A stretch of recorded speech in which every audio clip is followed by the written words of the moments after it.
الحمد لله نحمده ونستعينه ونستغفره ونؤمن به ونتوكل عليه ونعوذ بالله من شرور أنفسنا ومن سيئات أعمالنا من يهده الله فلا مضل له ومن يضلله فلا هادي له ونشهد أن لا إله إلا الله وحده لا شريك له ونشهد أن محمدا عبده ورسوله أما بعد فأعوذ بالله من الشيطان الرجيم بسم الله الرحمن الرحيم وإذا سألك عبادي عني فإني قريب أجيب دعوة الداع إذا دعان فليستجيبوا لي وليؤمنوا بي لعلهم يرشدون بلغ العلا بكماله كشف الدجى بجماله حسنت جميع خصاله صلوا عليه وآله بلغ العلا بكماله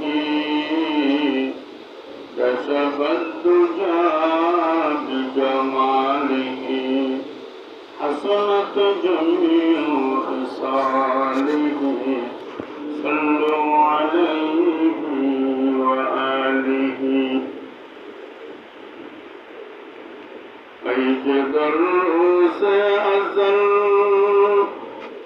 إني أنا الله سطي عاشقان فسترى نصر من الله سطي بلغ العلا بكماله كشف الدجى بجماله حسنت جميع خصاله صلوا عليه وآله چند گوئی باب من بستان من ہین گوئی گر گورستان من بلغ العلا بکماله کشف الدجى بجماله حسنت جميع خصاله صلوا عليه وآله لا إله إلا الله لا إله إلا الله لا إله إلا الله لا إله إلا الله لا إله إلا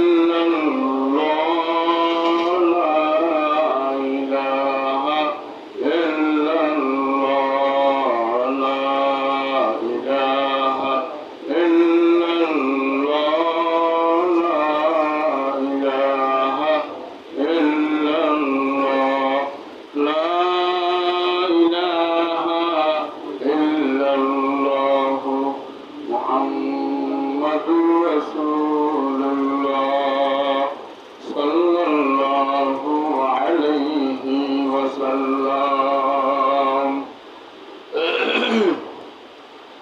الحمد لله ثم الحمد لله মহান আল্লাহ রব্বুল আলামিন আহকামুল হাকিমিন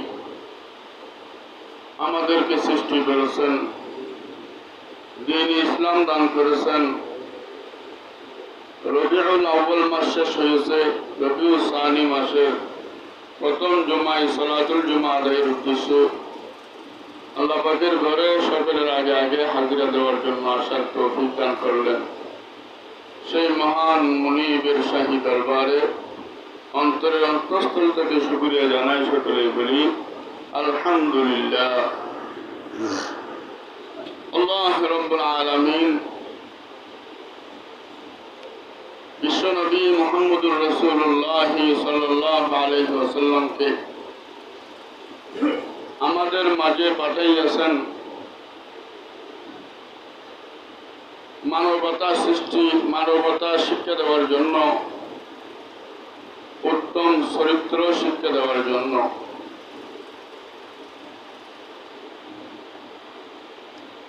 নবী করিম সাল্লাল্লাহু আলাইহি ওয়াসাল্লাম পৃথিবীর এমন যুগে এসেছিলেন যেই যুগের মানুষ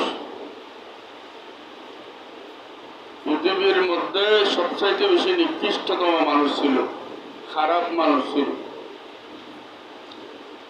আল্লাহর হাবিব বিশ্ব নবী নিজের চরিত্র মাধুর্যের দ্বারা তাদের দিলের উপর যখন মেহনত করলেন, আল্লাহ তাআলা সে খারাপ মানুষগুলোকে স্বর্ণের মানুষে পরিণত করে দিয়েছেন।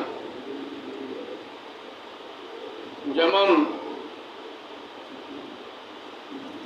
এমন কিছু বিষয় যেগুলো বললে মানুষের রাগ আসে, গুসা আসে, কিন্তু আল্লাহর হাবিব এত মহান চরিত্রের অধিকারী ছিলেন, সেরকম বিষয়েও তিনি রাগ করতেন না, গুসা করতেন না। এখানে আমাদের জন্য শিক্ষা আছে। ইন্নাকা লাআলা খুলুকিন আযীম। আল্লাহ তাআলা বিশ্ব নবীকে খুলুক আযীম, উত্তম এমন ভালো উন্নত চরিত্র দান করেছিলেন। বলে যে খুলুক চরিত্র তিন প্রকার: খুলুকে হাসান, খুলুকে কারীম, খুলুকে আযীম। খুলুকে হাসান হইল আপনার সাথে কেউ অন্যায় করেছে, যতটুকু করেছে ততটুকু বদলা নেওয়া। আপনার 10 টাকা ক্ষতি করেছে, আপনি তার কাছ থেকে 10 টাকা নেওয়া। আপনাকে একটা ঘুষি মেরেছে, বিচারের মাধ্যমে হোক বা জবাবে হোক, আপনি তাকে একটা ঘুষি মারা। যতটুকু আপনার ক্ষতি করেছে ততটুকু বদলা নেওয়া, এর বেশি না। আর খুলুকে কারীম হইল মাফ করে দেওয়া, বদলা না নেওয়া। অন্যায় করছে, তার বিচার আল্লাহ করবে, ঠিক আছে আমি মাফ করে দিলাম, মাফ করে দেওয়া। এটা অনেক বড় গুণ। এই গুণ যার মধ্যে আসবে সেও আল্লাহর ওলি। কেউ ক্ষতি করলে তাকে মাফ করে দেওয়া। বলে তো আমাদের নবীরটা ছিল আরো উন্নত, খুলুক আযীম। এটা সবাই পারে না। এটা হলো যে আপনার সাথে খারাপ আচরণ করছে তার প্রতিবাদ না করা, বদলা না নেওয়া, সাথে সাথে মাফ করে দেওয়া, সাথে সাথে তার কাছে উল্টা আরো মাপ চাওয়া। এটা কিন্তু খুব কঠিন, এটা খুব কঠিন। আপনাকে একজনে ছড় মারছে, আপনি হাসি মুখে তাকে যদি বলেন, ভাই তুমি যে আমাকে মারছো, তুমি কি ব্যথা পাইছো, তুমি একটু আমাকে মাফ করে দিও, এই কথাটা বলতে পারা কত বড় উন্নত চরিত্র লাগবে বলেন। আর সেই উন্নত চরিত্রটা ছিল মহানবী সাল্লাল্লাহু আলাইহি ওয়াসাল্লামের কাছে, যার সামনে সেই হারাম মানুষগুলো এই চরিত্রের সামনে বাধ্য হয়েছে সেই চরিত্রবান মানুষটাকে গ্রহণ করতে। যেমন এমন সময় আসছে মক্কার শুরুর সময়, ইসলামের প্রারম্ভে শুরুর সময় খুব কঠিন অবস্থানে যারা ইসলামের দাওয়াত দেওয়ার পূর্বে নবীজিকে আল আমিন বলতেছিল, যারা নবীজির কাছে স্বর্ণ টাকা পয়সা জমা রাখত, সবচাইতে বেশি সম্মানের চোখে দেখত, ইজ্জত দিত, কলমার দাওয়াত যখন আরম্ভ করছেন তারাই সর্বাগ্রে বিরোধিতা আরম্ভ করলো। তারাই বলতেছে পাগল, মজনুন, তারাই বলতেছে সাহের, জাদুঘর, তারাই নবীজির বিরোধিতা করতেছে। ঠিক সে সময় বিদেশি একজন ডাক্তার আসলো মক্কায়। বিদেশের নাম ছিল আজদে সোনোয়া, একটা জায়গা। আব্দুল্লাহ ইবনে আব্বাস রাদিয়াল্লাহু তাআলা আনহু হাদিস রওয়ায়াত বর্ণনা করছেন। মুসলিম শরীফের 868 নম্বর সিরিয়ালের হাদিস, মিশকাত শরীফের 525 নম্বর পৃষ্ঠার মধ্যে আছে। আব্দুল্লাহ ইবনে আব্বাস রাদিয়াল্লাহু তাআলা আনহু হুজুরের চাচাতো ভাই, তিনি বলতেছেন আজদে সোনোয়া একটা বিদেশ জায়গা, সেই দেশের একজন ডাক্তার আসছে, তার নাম ছিল জিমাত। সে যখন আমাদের মক্কায় আসলো, আবু জেহেল, উতবা, সাইবা, আবু লাহাব এরা সবাই তাকে রাষ্ট্রীয় মেহমান হিসাবে বরণ করে নিয়ে বলল, আপনি আসছেন, ভালো হয়েছে। আমাদের একজন বাতিজা মোহাম্মদ নাম, আমাদের ভাই মারা গেছে আব্দুল্লাহ, আজকে সে আমাদের বাপদাদার পুরাণ ধর্মের বিরুদ্ধে কথা বলতেছে, মূর্তি পূজার বিরুদ্ধে কথা বলতেছে। মনে হয় তার মাথার কোনো সমস্যা হয়েছে, সে মনে হয় পাগল হয়ে গেছে, অসুস্থ হয়ে গেছে। আপনি ভালো ডাক্তার, আপনি যদি আমাদের বাতিজাকে একটু চিকিৎসা করতেন, আমাদের বাতিজা যদি ভালো হয় আপনাকে ভালো আমরা পুরস্কৃত করব। সেই জামাত মাথা নেড়ে সাই দিল, ঠিক আছে, যদি আমি সেই পাগলা, নাউজুবিল্লাহ, পাগলা মোহাম্মদকে পাই তাহলে চিকিৎসা করব। আসল খবর তো সে জানে না। এক পর্যায়ে এসে এরপরে নবীজি সাল্লাল্লাহু আলাইহি ওয়াসাল্লামের সাথে, মুহাম্মদ সাল্লাল্লাহু আলাইহি ওয়াসাল্লামের সাথে সাক্ষাৎ হয়েছে, দেখা হয়েছে। আর কাফেররা ইশারা করে বলে দিয়েছে, ওই সে আমাদের বাতিজা, তার চিকিৎসার জন্য আপনাকে টাকা দেবো বলছে। ওই আজদে সোনোয়ার ডাক্তার, বিদেশি ডাক্তার জিমাত, মুহাম্মদ সাল্লাল্লাহু আলাইহি ওয়াসাল্লামকে পাওয়া মাত্র বলতেছে, পাগল মোহাম্মদ দাঁড়াও। বলেন, এই শব্দ যদি একটু আপনি এলাকার সম্মানী ব্যক্তি, বিদেশি মানুষ যদি আপনাকে, বাইরের মুলুকের মানুষ যদি আপনাকে সেই কথাটা বলে, আপনার কি রকম মন মেজাজ হবে? আপনার রাগ কোথায় যাবে? কি রকম রাগ হবে আপনার? পৃথিবীর সবচেয়ে আল্লাহর পরে যার স্থান, বিশ্ব নবী, রহমতের নবী মুহাম্মদ সাল্লাল্লাহু আলাইহি ওয়াসাল্লামকে পাগল বলল। নবীজি মুস্কি হাসি দিয়ে বললেন, ডাক্তার সাহেব, আপনার ব্যাপার আগে শুনেছি, আমার চাচারা নাকি আপনাকে ভাড়া করেছে আমার চিকিৎসার জন্য, আমি নাকি পাগল। হ মোহাম্মদ, তুমি ঠিক বলেছো, বলো তোমার পাগলামি কেমন কেমন লাগে, একটু আমাকে বলো। রহমতের নবী, বিশ্ব নবী রাগ করেন নাই, চেহারা মলিন করেন নাই, বকাঝকা করেন নাই, প্রতিবাদ প্রতিশোধ নেওয়ার কোনো ব্যবস্থা করেন নাই। নবীজি মুস্কি হেসে জামাত ডাক্তারের সামনে বলতেছেন, ইন্নাল হামদালিল্লাহ নাহমাদুহু ওয়া নাস্তাঈনুহু মান ইয়াহদিহিল্লাহু ফালা মুদিল্লা লাহু ওয়া মান ইউদ্লিলহু ফালা হাদিয়া লাহু ওয়া আশহাদু আল লা ইলাহা ইল্লাল্লাহ ওয়াহদাহু লা শারীকা লাহু ওয়া আশহাদু আন্না মুহাম্মাদান আবদুহু ওয়া রাসূলুহু। আম্মা বা'দ।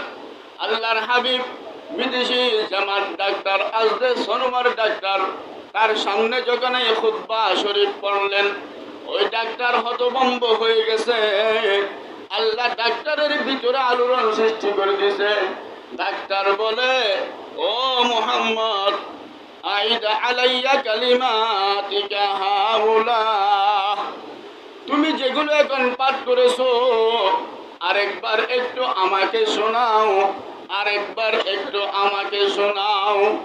আল্লাহর হাবিব রাসূল করিম সাল্লাল্লাহু আলাইহি ওয়াসাল্লাম কোনো প্রতিবাদ করলেন না, চেহারা কালো করলেন না। দ্বিতীয়বার আবার ওই খুতবায়ে মাসনুন পাঠ করলেন, ইন্নাল হামদালিল্লাহ। এইভাবে শেষ পর্যন্ত পাঠ করার পর আল্লাহ তাআলা ওই ডাক্তারের ভিতরে আরো বেশি মহব্বত সৃষ্টি করে দিয়েছেন। ওই ডাক্তার এখন নম্র ভদ্র হয়ে গেছে। এখন সুন্দর শালীন ভাষায় বলতেছে, ওগো মুহাম্মদ, আপনি তো পাগল হতে পারেন না, আমার তো মন মানতেছে না, আর একটু শুনতে মন চাই। একটু ওই কলমাগুলো আপনি আরেকটু পড়েন, আমি আরেকটু শুনবো। আল্লাহর হাবিব তৃতীয়বার আবার একইভাবে খুতবায়ে মাসনুন জামাতের সামনে পড়লেন, ইন্নাল হামদালিল্লাহ নাহমাদুহু ওয়া নাস্তাঈনুহু। শেষ পর্যন্ত খুতবা যখন শেষ করলেন, তখন ওই জামাত সাক্ষী দিতেছে ওই কাফেরদের সামনে, নেতৃবর্গের সামনে। এই ঘটনা যখন ঘটেছিল, মানুষ একজন একজন আস্তে আস্তে অনেক মানুষ হয়ে গেছে।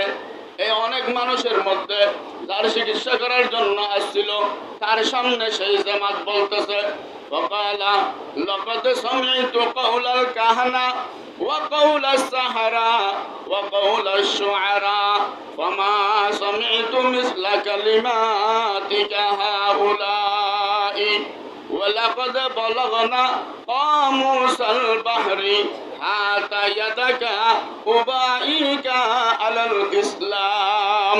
আব্দুল্লাহ বিন আব্বাস রাদিয়াল্লাহু তাআলা আনহু বলতেছেন, মুসলিম শরীফের 868 নম্বর সিরিয়ালের হাদিস, নবীজি যখন তিনবার খুতবায়ে মাসনুন ওই বিদেশি জামাত ডাক্তারকে শোনালেন, ওই জামাত ডাক্তার এখন চিকিৎসা করতেছে কিরকম দেখেন।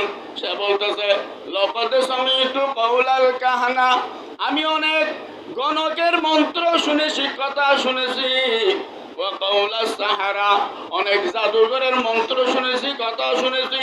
ওয়া কাওলাশ শুআরা, অনেক কবির কবিতা শুনেছি, অনেক সাহিত্য ব্যক্তির সাহিত্য বাণী শুনেছি। আমা সামি'তু মিসলা কালিমাতিকা হাউলা, পৃথিবীর বুকে আপনার মতো এত সুন্দর ভাষায়, আরবি ভাষায় এত সুন্দর শব্দ, এত সুন্দর কলিমা আমি আর কারো কোন কবির কাছে, কোন সাহিত্যিকের কাছে আমার জীবনে আমি শুনি নাই, আমার জীবনে আমি শুনি নাই। সবাই বলেছে আপনি নাকি আনপড়, লেখাপড়াহীন, আপনি নাকি উম্মি, আপনি এত সুন্দর আরবি বাক্য পাঠ করেছেন যেইগুলো আরবি ভাষার সাহিত্য জগতের একেবারে সমুদ্রের তলদেশে পর্যন্ত তার সাহিত্যের রস পৌঁছে গেছে। এত আরবি সাহিত্যের উপর এত সুন্দর কথা পৃথিবীতে কেউ বলতে পারবে না। আমি বুঝতে পেরেছি আপনি জাদুকর নয়, আপনি পাগল নয়, আপনি কোনো প্রকারের অসুস্থ নয়। পৃথিবীর সমস্ত কাফের জাতি, সমস্ত ইহুদি নাসারা অসুস্থ হলেও আপনি একমাত্র সুস্থ ডাক্তার। উবাইকা আলাল ইসলাম হাতা ইয়াদে, আপনার হাত দুইটা দেন, আমি জামাত বিদেশি ডাক্তারকে আর কতদিন ওই কাফের রাখবেন, জাহান্নামের কি রাখবেন। হাতি ইয়াদাক, আপনার হাত মুবারক দান করেন। উবাইকা আলাল ইসলাম, ইসলামের ছায়াতলে আমাকে বায়াত করান। নবীজি হাত প্রসারিত করলেন জনতার সামনে, কাফেরদের সামনে, কুরাইশ নেতৃবর্গের সামনে। বিদেশি আজদে সনোয়ার ডাক্তার জিমাত রহমতের নবীর হাতে হাত দিয়া তিনি কলমা পড়ে মুসলমান হইতেছেন। লা ইলাহা ইল্লাল্লাহু মুহাম্মাদুর রাসূলুল্লাহ সাল্লাল্লাহু আলাইহি ওয়াসাল্লাম।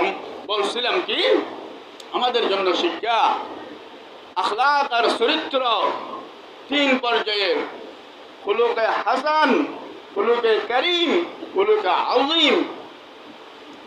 যতটুকু আপনার ক্ষতি করেছে ততটুকু বদলা নেওয়া খুলুকে হাসান, আর যতটুকু আপনার ক্ষতি করেছে ততটুকু বদলা না নিয়ে মাফ করে দেওয়া খুলুকে করিম।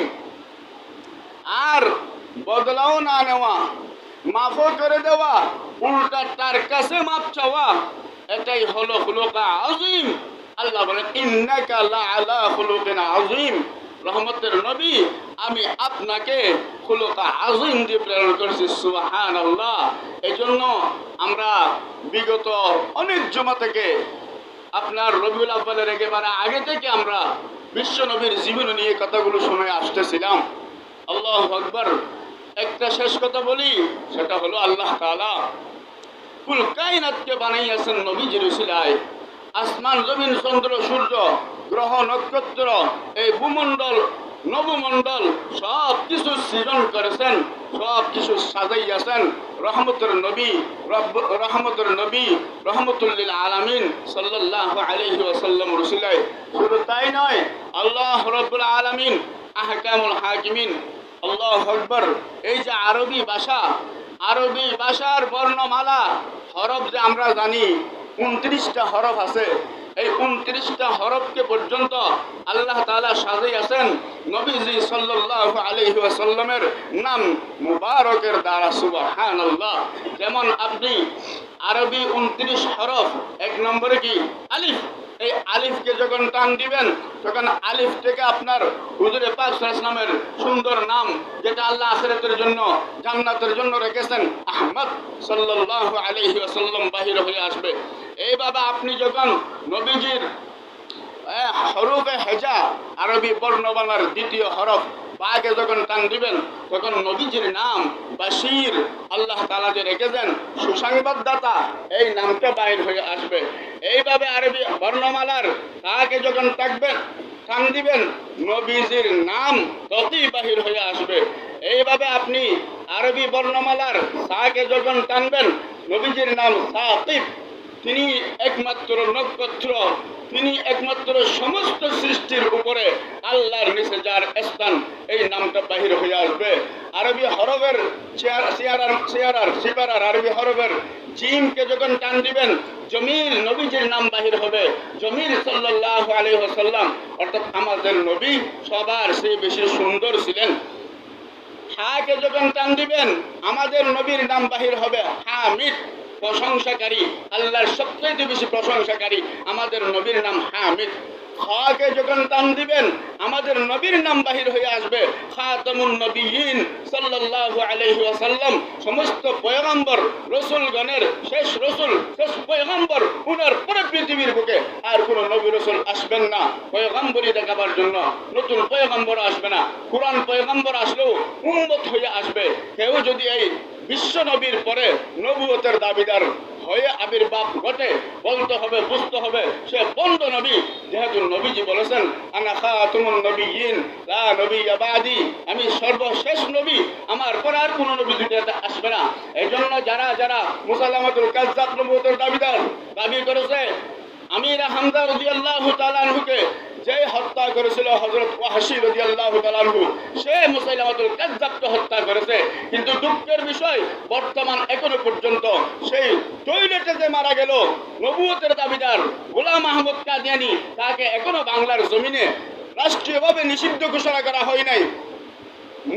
আহমদিয়া মুসলিম জামাত নাম পরিচয় দিয়ে বাংলাদেশে এখনো তারা ব্যবসা বাণিজ্য করতেছে, বসবাস করতেছে, মসজিদ বানাইছে আলাদাভাবে। এই গোলাম আহমদ কাদিয়ানী বন্ড নবী, তার অনুসারীরা বন্ড, জাহান্নামী আর প্রতারক। যেহেতু নবীজির নাম হইল খ থেকে খাতামুন নবিয়্যিন। এইভাবে আপনি যখন আরবি হরফের দালকে টান দিবেন আমার নবীর নাম বাহির হয়ে আসবে দাইয়ান ইলাল্লাহ, আল্লাহর দিকে, আল্লাহর বান্দাদেরকে দাওয়াত দেনেওয়ালা, এটা আমার নবীর নাম। আপনি যখন দালকে টান দিবেন আমার নবীর নাম তো কি বাহির হয়ে আসবে। আপনি যখন রাকে টান দিবেন আমার নবীর নাম রহমতুল লিল আলামিন বাহির হয়ে আসবে। আল্লাহ যেটা বলেছেন ওয়ামা আরসালনাকা ইল্লা রাহমাতাল লিল আলামিন, ও গো বিশ্বনবী, আমি আপনাকে কুল কায়নাতের জন্য, উভয় জাহানের জন্য, সমস্ত মানব দানবের জন্য, সমস্ত সৃষ্টির জন্য রহমত বানাইয়া পাঠাইছি। সুবহানাল্লাহ। ওই আরবি হরফের যাকে যখন টান দিবেন আমার নবীর নাম বাহির হয়ে আসবে জাইরুল জান্নাহ। দুনিয়ায় থাকতে বেহেশতে গিয়ে যে আল্লাহর বেহেশত আল্লাহর জান্নাতকে দেখে এসেছেন সেরকম আর কোনো ব্যক্তি নেই, কোনো নবী রাসূল নাই, একমাত্র আমাদের নবী মুহাম্মদ সাল্লাল্লাহু আলাইহি ওয়াসাল্লাম। এজন্য যাকে টান দিলে জাইরুল জান্নাহ নবীজির নাম বাহির হয়ে আসবে। আপনি যদি আমাদের ওই আলিফ বা পাতার হরফ সিনকে টান দেন আমাদের নবীর নাম বাহির হয়ে আসবে সাইয়্যিদুল বাশার সাকিয়ে কাউসার সাইয়্যিদুল মুরসালিন রাসূল মকবুল সাল্লাল্লাহু আলাইহি ওয়াসাল্লাম। আপনি যখন সিনকে টান দিবেন আমার নবীর নাম চলে আসবে শফিউল মুজনিবিন, গুনাহগার উম্মতের জন্য সুপারিশকারী। আপনি যদি সাদকে টান দেন আমাদের নবীর নাম চলে আসবে শফিউল্লাহ। আপনি যদি দাদকে টান দেন আমাদের নবীর নাম চলে আসবে জামিনুল উম্মাহ, উম্মতের পক্ষ হয়ে জামানত, উম্মতের জামানতদার আল্লাহর কাছে। আপনি যখন তোয়াকে টান দিবেন নবীর নাম আসবে তৈয়ব তাহির। আপনি যখন দোয়াকে টান দিবেন নবীর নাম বাহির হয়ে আসবে জাহির। আপনি যখন আইনকে টান দিবেন নবীর নাম বাহির হয়ে আসবে আব্দুল্লাহ। আপনি যখন আইনকে টান দিবেন নবীর নাম বাহির হয়ে আসবে গুরুর। আত্মমর্যাদা সম্পন্ন ব্যক্তি পৃথিবীর বুকে নবীজির চেয়ে বড় আত্মমর্যাদা সম্পন্ন ব্যক্তি আর ছিল না। আপনি ফাঁকে যখন টান দিবেন নবীজির নাম চলে আসবে আল ফারিকু বাইনাল হক্কি ওয়াল বাতিল, হক বাতিলের মাঝখানে পার্থক্যকারী মুহাম্মদ সাল্লাল্লাহু আলাইহি ওয়াসাল্লাম। আপনি কাফকে যখন টান দিবেন আমাদের নবীর নাম বাহির হয়ে আসবে কারিউল কুরআন, আল্লাহর কোরআনের সর্বপ্রথম তেলাওয়াতকারী। আপনি যখন মিমকে টান দিবেন কাফকে টান দিবেন আমাদের নবীর নাম চলে আসবে কফিলুল উম্মাহ, উম্মতের কফিল। আপনি যখন লামকে টান দিবেন আমাদের নবীর নাম চলে আসবে লাইমুশ শয়তান, সর্বাগ্রেস শয়তানের উপর অভিসম্পাদকারী লানতকারী।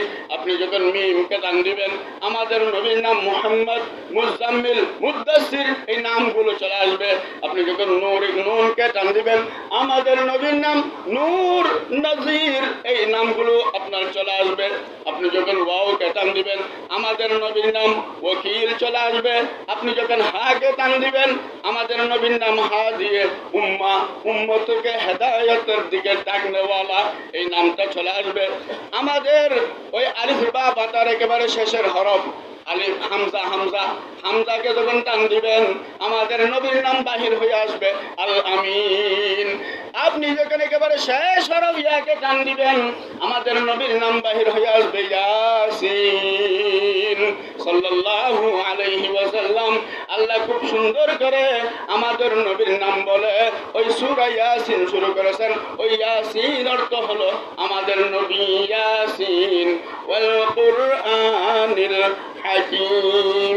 यासीन से मौलाने को भी उसको पुकारा, यासीन से मौलाने को भी उसको पुकारा, हामीम को भी और को भी तासीन इशारा, वल्लैल में है जुल्फ मोहम्मद का तरन्नुम, والشمس में रुखसार ये अहमद का तरन्नुम, والفجر में है सुबह रसालत की बशारत, والعصر में है दौर नबूवत की बशारत, हर फूल में है रूय मदीना का तबस्सुम, शाखों की लजक में कद आका का तकल्लुम, यासीन से मौलाने को भी उसको पुकारा, हामीम कभी और कभी तासीन इशारा, ये रमज़ है कुछ आशिक़ माशूक़ के माबैन, समझा है जिन्नी खल्क़ में एक सरवर कौनैन, वन्नजम में है बर्क़ निगाह उसकी नमूदार, वल्अर्द में भी सब्र तहम्मुल के है आसार। সুবহানাল্লাহ, সুবহানাল্লাহ। বলতেছিলাম চরিত্র তার পর্যায় হলো তিনটা। যতটুকু আপনার ক্ষতি করেছে ততটুকু বদলা নেওয়া জায়েজ আছে, ভালো। 2 নম্বর মাফ করে দেওয়া, বদলা না নেওয়া। এটা অর্জন করাও অনেক কঠিন। যারা অর্জন করতে পারবে তারাই আল্লাহর ওলি। 3 নম্বর খুলুক আযীম যেটা বিশ্বনবীকে আল্লাহ দান করেছেন সেটা হলো যতটুকু ক্ষতি করেছে বদলা তো নিবেই না, মাফও করে দিবে, উল্টা তাকে আবার দিয়ে দেওয়া। এটা একটু ইশারা দিয়ে শেষ করতেছি। ইচ্ছাকৃতভাবে ইহুদি নবীজিকে কর্জ দান করেছিল। কর্জ নির্ধারিত একটা তারিখ ঠিক করলো, ওই তারিখের আগে এসে মানুষের সামনে কলার ধরে নবীজিকে গালিগালাজ আরম্ভ করে দিল। আলী রাদিয়াল্লাহু তাআলা আনহু পাশে ছিলেন। হযরত আলী তরবারি উঠে ফেলছেন, তরবারি কুশমুক্ত করলেন। ও নবী, আপনি একটু হুকুম দেন এই কাফেরের বাচ্চাকে, ইহুদির বাচ্চাকে জাহান্নামে পাঠাই দিন। কত বড় বিয়াদব! সাহাবীদের সামনে, মানুষের সামনে নবীকে বেইজ্জত করে। আল্লাহর হাবিব মুস্কি হাসি দিয়ে বললেন, আলী, সে আমার কাছে কর্জ পায়, টাকা পায়, তুমি যদি পারো আমাকে বুঝাইতে পারো কেন তুমি তাকে দমক দিলা, কেন তুমি তলোয়ার বাহির করলা, তুমি তো দোষী। বলে যে হুজুর, আমি জানি আপনার সাথে ইহুদির সাথে কর্জের টাকার একটা চুক্তি হয়েছে, তারিখ আর অনেক দূরে, এত তাড়াতাড়ি কেন সে আসলো আর বেয়াদবি করলো? নবীজি বললেন, না না আলী, তুমি দোষী, ইহুদি দোষী না, সে টাকা পায় আমার কাছে, আমি তাকে মাফ করে দিলাম। তুমি যদি পারো তোমার নেতাকে তুমি তাকে দিয়ে দাও আমার কর্জ। আরেকটা কাজ করবা, তুমি যেহেতু তার সাথে খারাপ আচরণ করেছো, তলোয়ার উঠাইছো, তাকে মারতে চাইছো, তুমি আরো কিছু তাকে বেশি দিবা, বাড়াই দিবা। ওই ইহুদি আলীর সাথে গেল রাদিয়াল্লাহু তাআলা। যাওয়ার পর সে যা পাইতো তা দিল, এরপর আরো একটু বাড়াই দিল। ইহুদি বলে, কিরা আলী, আরো বাড়াই দিলে কেন? বলে যে আমি তলোয়ার উঠেছিলাম, এই জন্য আমার উপর একটা কফারা হয়ে গেছে। বলে যে কিছুই লাগবে না, চলো। বলে যে কি বলো? বলে যে আমি তো ওরা তিনজনের বড় হাফেজ, বড় আলেম, আমি সেখানে শেষ নবী আখেরি নবীর সমস্ত গুণাবলী যেগুলো আছে সেগুলো সব দেখেছি, পেয়েছি। কিন্তু শেষ নবী হবে খুলুক আযীমের অধিকারী। অন্যায় যে করবে তাকে তো মাফ করে দিবে, তার পাওনা তাকে দিয়ে দিবে, উল্টা আরো তার নিজের পক্ষ থেকে বেশি করে দেবে। এই খুলুক আযীম তার মধ্যে আসে কিনা পরীক্ষা করার জন্য আমি তাকে কর্জ দিলাম, আবার এরকম বেয়াদবি করলাম। যা হয়েছে আমার ভুল হয়েছে, চলো আমি সেই নবীর হাতে গিয়ে এখন কলমা পড়ে মুসলমান হব। আর ইহুদি সে আলেম আসলো, বলল, হুজুর আমি বেয়াদবি করেছি, আসলে আপনাকে পরীক্ষা করেছি। আল্লাহ আপনাকে যে বলেছে ইন্নাকা লাআলা খুলুকিন আযীম, আমরা তাওরাত জবুর ইনজিলের মধ্যে পেয়েছি শেষ নবী বিশ্ব নবী রহমতের নবী হবে, উন্নত উত্তম চরিত্রের অধিকারী। সেই চরিত্রের অধিকারী আসলে আপনি কিনা, আপনি শেষ নবী কিনা, মুহাম্মদ সাল্লাল্লাহু আলাইহি ওয়াসাল্লাম কিনা, এটা আমি পরীক্ষার জন্য এই ঘটনাগুলো ঘটাইছি। আমার সাথে আমাকে আপনি মাফ করে দেন। হাতায়াদাকা উবাইকা আলাল ইসলাম, আপনার হাত মোবারক দেন, আমাকে ইসলামের ছায়াতলে চলে আসার জন্য সুযোগ করে দেন। নবীজি ওই ইহুদির আলেমকে হাত দিয়া কলমা পড়াইয়া মুসলমান বানিয়ে দিলেন। লা ইলাহা ইল্লাল্লাহু মুহাম্মাদুর রাসূলুল্লাহ সাল্লাল্লাহু আলাইহি ওয়াসাল্লাম। সেই বিশ্ব উম্মত, সেই